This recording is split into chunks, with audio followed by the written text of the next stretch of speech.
Iran is threatening to retaliate if Israel launches an attack targeting Iran's nuclear program. But a new report suggests Israeli intelligence believes Iran's threats of widespread retaliation is partly a bluff. Is it? Let's get into it with John Hanna. He served as National Security Advisor to Vice President Dick Cheney. He is now a senior fellow at the Foundation for Defense of Democracies. Story in the New York Times suggests that Israel has taken a look at what Iran might do if Israel or somebody else attacked its potential nuclear facilities. And Israel has decided that any widespread retaliation, any blowback by Iran might not be all that severe. Do you agree?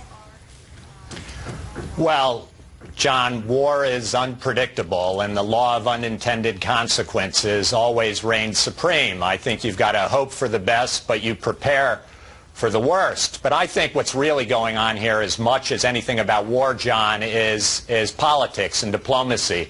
I think the Israelis are absolutely convinced that they need a credible threat of military force hanging over the Iranian leaders' heads if there's going to be any chance for resolving this crisis peacefully. And therefore, I think Israel wants to send a message to Iran and the rest of the world that if everything else fails, Israel is prepared to attack Iran, and Israeli society and Israeli political leaders are willing to take all the consequences, political, economic, and military, that flow from that. Well, and Israel has a track record of going after its belligerent neighbors' nuclear facilities. It did so in Iraq. It did so in Syria. There is a lot of evidence to suggest they would not be held back from doing so in Iran if they felt threatened by whatever the Iranians are doing. I think it's clear the Israelis, I'm convinced the Israelis would prefer not to use force, John. They would prefer that diplomacy and sanctions and American efforts win the day here.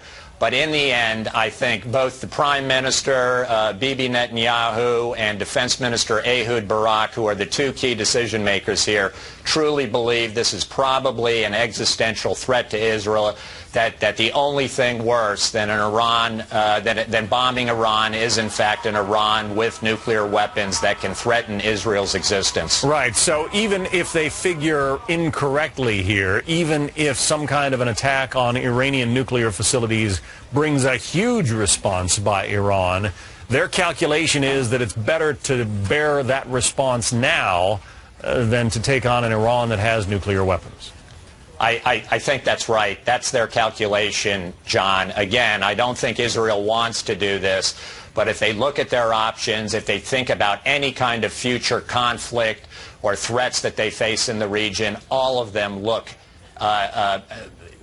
qualitatively worse if, in fact, Iran possesses nuclear weapons. But the sanctions that you just mentioned have just been approved, and many have not even kicked in yet. The Europeans have said they're going to wait till July to start essentially blocking imports of Iranian oil. I assume the Israelis have to and probably want to give those sanctions time to work, right? I think that's correct. The Israelis have been pushing the Americans and the Europeans hard to implement precisely these sanctions on the Iranian central bank, on Iranian oil exports. So I think that Israel needs to give them at least that 6-month window to proceed. And in fact, it's still the case that I think that both Israeli and American intelligence services believe we have at least that long, if not through the rest of 2012, before any decisions about bombing Iran really come into play. Well, it is a very tense and dangerous chess match at any rate at this point. John Hanna from the Foundation for Defense of Democracies, thanks for bringing us your expertise. Pleasure, John. Well, better look both ways next time.